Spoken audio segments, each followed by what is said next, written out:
Hello friends, welcome to MJ Hobby Corner. My name is Martin and today I want to do a little bit of a companion video to this month's Star Builder. Julie's editing, and that is almost up. It will be up on Wargames Vault for those of you that are not part of my Patreon, and of course my patrons get a copy. So I've been working really hard on Star Builder.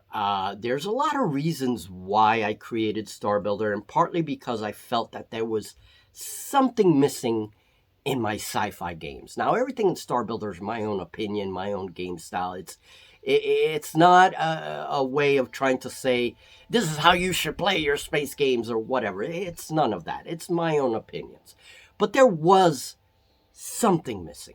And I described that in some videos that I put on Patreon about Star Builder back when I was creating it. And I also, in the very first issue of Star Builder, mentioned what were some of these things. But one of the primary things is that stars are ignored in our sci-fi games, in our space games, whether it's RPGs or, and in RPGs, I have to say, there are books like GURPS, which have a lot of information, right? But I think there's easier ways to summarize all that stuff. There's also Stars Without Numbers, which is an excellent game, RPG. But the star is the thing that defines your system. So when you're planning out a sci-fi game and you want to have a space map and you're creating a solar system, the choice of star is going to really influence the hazards, and it's going to influence the structure of your system. And that's what Star Builder deals with. Mapping solar systems, adding hazards that also add drama. Well, in this month's issue, we discuss a whole different thing. We start to discuss planets, world building. We're now bringing in the different categories of planets to populate those orbits around the stars, and we're combining the two things. We're combining the effects of the star and the planets. We're world building, basically. I chose gas giants because they're not used very much in our games. And I really find them fascinating. Now, I use the term Jovian worlds because I like the term Jovian. In our solar system, that refers to Saturn and Jupiter. And primarily, I don't think Neptune is included in that class. I could be wrong. I'll have to look it up and make sure. Neptune is a gas giant as well, but it's another category because it's also an ice giant.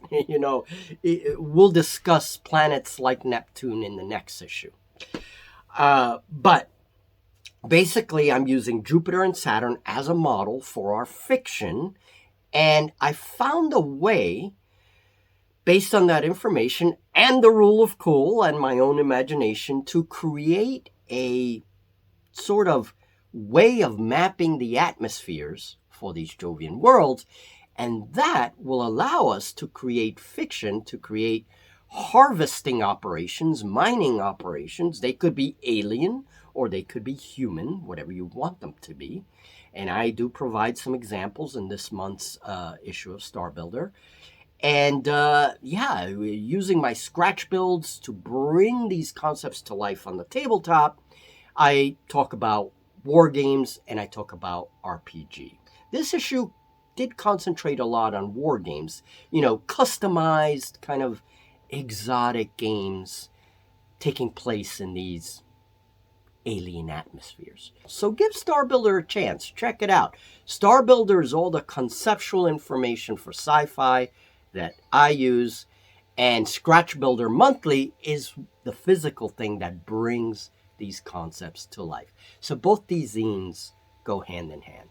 So one thing you will note if you purchase this month's issue of Star Builder are the maps. I am focusing a lot on maps lately, and so you will notice that immediately upon getting the issue. Now, these are simple hand-drawn concepts, It saves me printer ink rather than getting on some digital software or whatever. But I mean, you can, if you're a GM or even planning to play some kind of, customized game in one of these worlds, you could do whatever you want. If you prefer a more computerized digital representation, that's fine. So what I did here is I have three colored bands. Now, if you look at Jupiter, you see, and Saturn, by the way, if you look at Jupiter and Saturn, they both have like these bands, these lines that go across the entire world. Well, these are the different air currents. These possess pretty high wind shears, but still navigable. And these are in the upper atmosphere. So in my little layering system that I created for the atmosphere, these would be in the operational zone of the harvesters. And I use a very horizontal plane to describe these, right? But these would be visible to the naked eye because these bands, these currents, are composed of an almost endless wall of clouds that reflect the color of whatever chemicals there are in these areas. So these orange bands represent areas with a lot of iron vapor, and so their clouds would be like orange or reddish.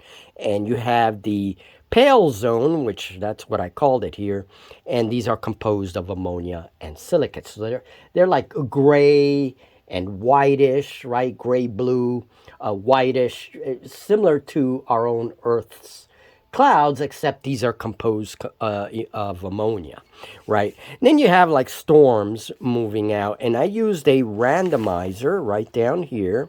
There's my hex randomizer, and you also have the numbers on top, which I talk about in this edition of the zine, and I make all my maps like that. I add these numbers here along the edges, and I roll d12s of different colors, and that gives me random areas where I can place things like storms or, lightning. Here's a lightning vortex. Lightning in these planets can be 100 times more powerful than anything on Earth, right? So these atmospheres are no joke, and very much full of drama. So this is one thing I show, and then the other thing you will note is I did come up with a little classification for storms in the zine. You will see that. And I came up with a crazy idea of how some ships can actually go through the eye of some of these storms to get down to the lower levels of the world. Now remember, Jovian worlds, like Jupiter and Saturn, even if they're alien worlds, they have no land. If they're true gas giants, they have no land. They may have a metallic core, but then they have something above it, which in this case is either a hydrogen, methane, or helium-C.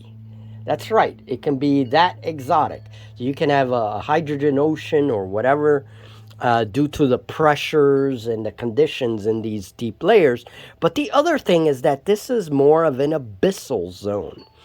And as I was reading through the different descriptions of what is known so far about Jupiter, this zone down here, these zones are the most surreal. And that's why I called it the abyss. It reminded me of the depths in the ocean, where you have the different pressures, and the abyssal zone has the crushing pressure. It is also extremely dark in these zones. So if a ship managed to survive and get down into one of these zones, looking up, you'd see like maybe the holes where the eyes are. You'd see some weird light, right? You'd also see the constant flashes of the lightning. And that's the only light down here. And then there's this hydrogen sea or methane sea, whatever. And, it just makes it for a very surreal kind of environment. I would not make that easy, though. I would have stories that talk about ships that have tried this cockamamie idea and end up missing, I would definitely do that because the pressures down here would be incredible, right? So if a ship is not equipped to go down there, they're not going to survive. And I mean, that's why you have these elements in liquid form. It's all the pressures and all of that down there, the temperatures, right, from that metallic core. So these are the different layers that I made up. And again, this is all fiction. I'm using a little bit of science, but it's all fiction. It's all my imagination. Here's another map. This is of an equatorial zone, and this map is different. Notice that this map is more mechanical. And all of these bands were created with the randomizer. So I picked 5 points for each color. They were all randomized, and then I colored in the different points, kind of like connect the dots. And then I added some extra hexes to make the different vortices and storms. You also have the harvester location right there. And those blank hexes represent safe zones. They still have clouds in them. They still have atmosphere, but they're not as windy, as fierce as these areas, right? The harvesters normally move in and out of these zones in order to extract the elements that they need. And here's another map.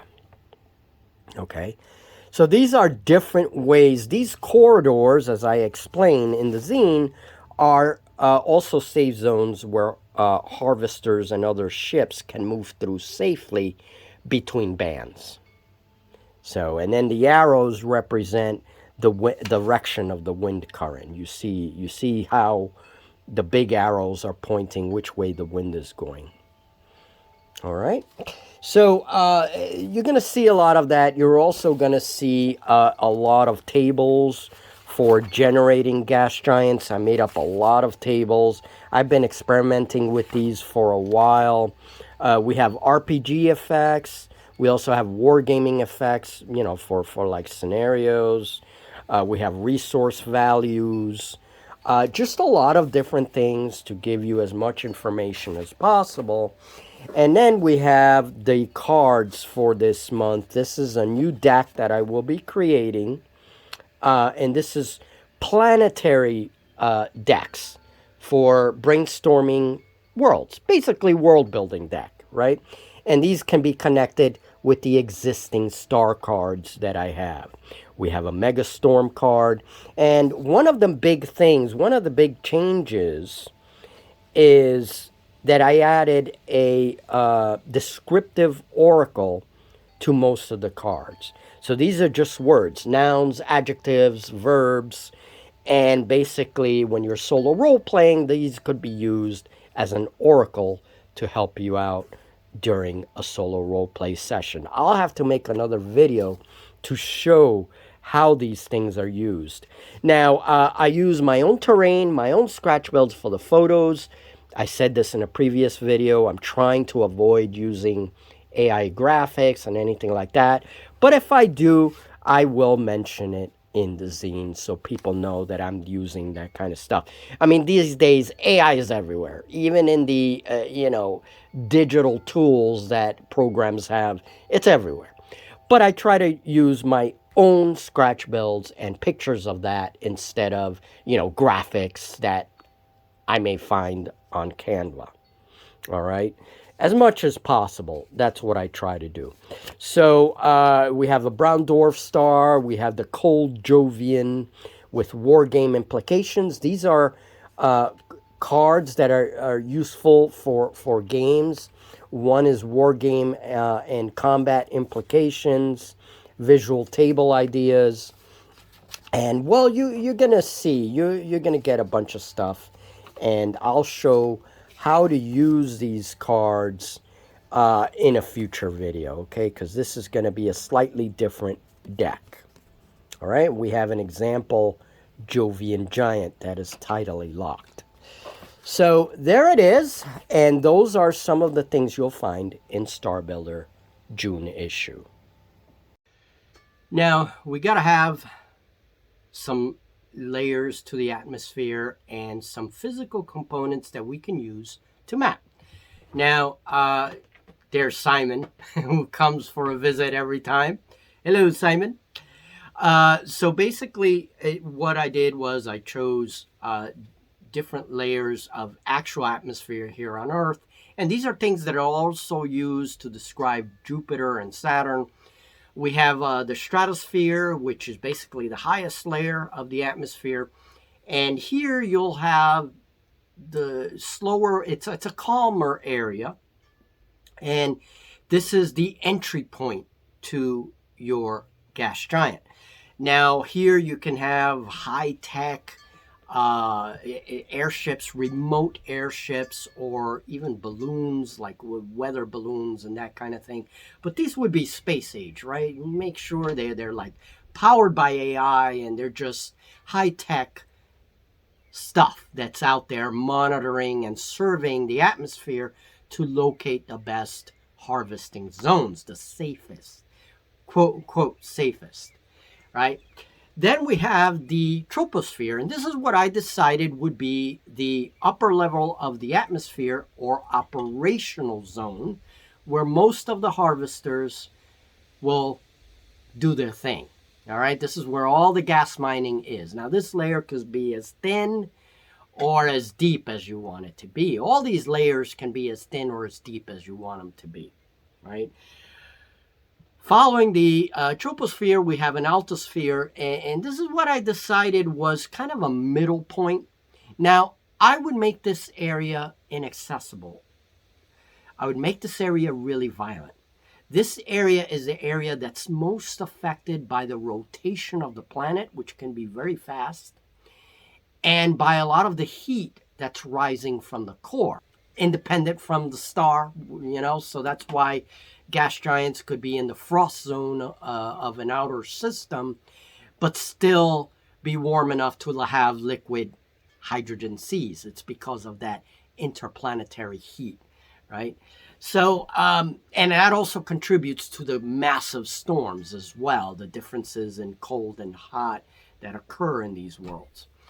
So, the altosphere, I would make that a really difficult zone to be in, because the wind shears are going to be incredibly strong. Okay? Don't make it easy. Don't let technology solve everything. Give it glitches. As I said before, we know bad things happen. So you can have amazing technology. The more complex technology you have, the more room for failure you have. It's a complex system. Things glitch. So just because a ship has, gravity dampeners and shields and all this crap, that stuff can fail. That's part of your drama. It's part of the conflict. So what happens if a harvester barge, like a rig, begins to lose altitude? Maybe a glitch in the gravity dampeners. It begins to lose altitude into the altosphere. Well, you're probably going to lose it. It's going to be destroyed by the winds. But not only the winds. Some gas giants would have, at least from what is known from Jupiter, immensely powerful lightning blasts. Some of these studies show that lightning has such incredible energy that when it is unleashed in these worlds, it's like 100 times greater than anything here on Earth. So use that to your advantage, And so these lightning blasts would be basically on all the altosphere and the troposphere. You can also find them in the troposphere, but they're more common in the altosphere. And they would be really immense. Plus, it creates some cool visual effects that you can describe if you're playing an RPG. The harvesters would be harvesting their gases in the troposphere on one of these bands, and below them is the constant flashes of lightning, an occasional lightning blast that would come their way as well. Okay, so let's look at some scratch builds. These are the things that bring all of these concepts to life. Okay, so in the section in Star Builder where I talk about harvester operations, and I give you a little bit of the anatomy to these things here, Depending on how wealthy your mega corporation is, or whether or not you have a mega corporation, or this is an alien operation, you know, things are going to look very differently, right? You have complete license to create your own harvester components. But basically, the way I look at it is in many mega corporations, you would have a very structured kind of operation. So you have the orbital component, which could consist of various kinds of satellites, including defensive platforms. You can have, you know, communication satellites, things that are going to be very important for the operation. In addition to that, I don't go into it in this issue, but you can also have lunar bases. Most Jovian worlds, most gas giants, seem to have a lot of moons.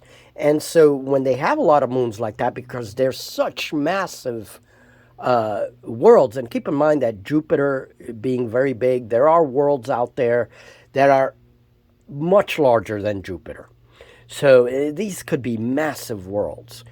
And when that happens, well, you need some kind of orbital operation, and you also need some kind of lunar system infrastructure where harvesters can, you know, change shifts. And I'm speaking specifically about the crews, right? These lunar operations would help, would be part of the infrastructure of the mining operation.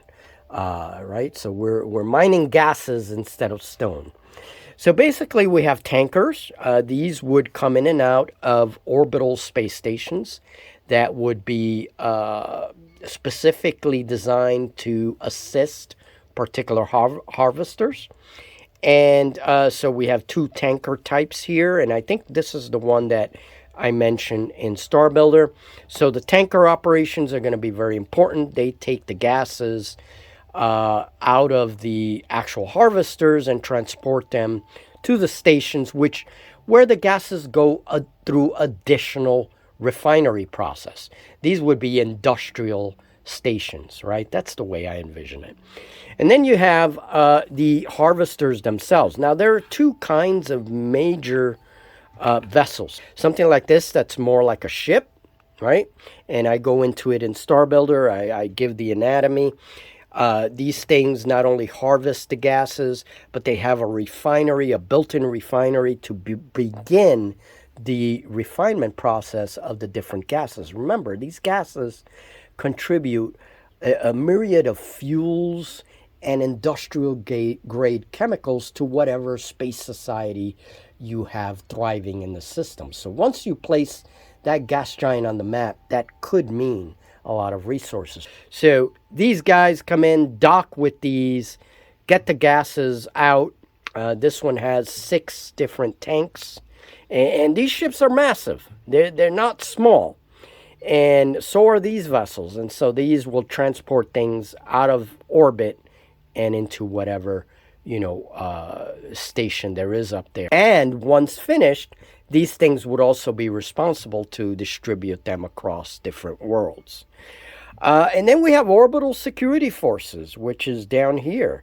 We have space age dirigibles. These are like frigates or space age airships, and these would form the security forces for the harvesters. We also have atmospheric skimmers or fighters that are designed to operate in Jovian worlds, and even like drones and stuff, swarms of drones that would help form a security force for these things. Now, the harvesters and the airships would carry these smaller vessels with them. Well, that's it, folks. I'm trying to keep these discussion videos short. I don't like to make them too long. This one was a little bit longer than usual, but there's a lot of information. Now, this month's Star Builder will provide some basic information on the harvesters. There's several pages. I probably need a whole issue just to discuss all the ideas I have for that. But in the next video, we're going to see a sample tabletop of a hypothetical Jovian giant We're going to set up, I'm going to show you how I paint the clouds on the tablecloth, make my own mat. A little bit cheesy, but hey, it works for me. And low budget, and then we're going to set up all our like cloud layers, and you'll see all that in the next video. Right? I played a sample war game using atmospheric crafts and the idea of harvesters as military objectives. Okay, so we'll talk about that in the next video, and we'll also talk about exotic life that could inhabit these Jovian giants. All right, there's a lot of fascinating stuff you can add to these worlds. All right, thank you very much, folks. I'll talk to you in the next video, and sorry about all the rustling of the leaves, and my wind chimes are out there and it's pretty breezy. All right, see you in the next video, folks. Thank you to all my patrons. Have a great one.